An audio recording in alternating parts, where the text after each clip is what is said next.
เนาะหลังจากงานสร้างนอกจากการแข่งขันศิลปะวัฒนธรรมเนาะคุณจะพร้อมแล้วฉะนั้นขอเสียงก็มาดังๆครับนิดนึงครับมิวสิกพัฒนามอสจากท่านพี่พร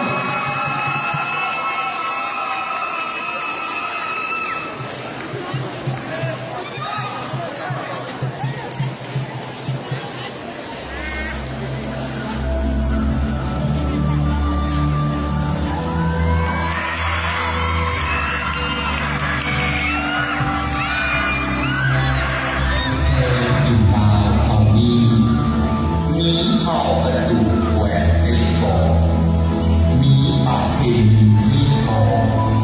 วัดแก่นข่าวลาวกันสั่งไว้ปากเลยลำเขาลำไงแต่หาปัจจัยการพอกินสร้างชื่อเสียงแต่ก็ทรงชื่อว่าบ้านบันเทิงธรรมแย่แล้วบัดนี้จากกล่าวไว้บ้านสูงเอาลาวกันดูอยากให้ทุกคนได้เรียนรู้ขั้นตอนการสร้างโกงทางหมุนโยเป็นมันวัดสื่อห้องเอกสารตั้งในการสอบตั้งถึงสั้นหรือยาวมาเลย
ซึ่งเป็นบทเพลงบทกลอนม่วงสื่อสารอนุรักษ์ชนเผ่าตะตูที่เป็นผู้ปัญญาด้านสถาปัตยกรรมท้องถิ่นของเราเจ้าขอเสียงตัวมันใหญ่ท่านหนึ่งให้กับทางเมืองศรีสะเกษ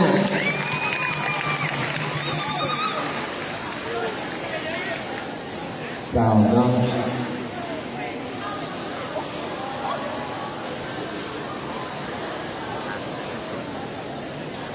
เจ้าก็ถือว่าเป็นการเป็นขันเนาะที่ว่าสุดยอดของแต่ละเมือง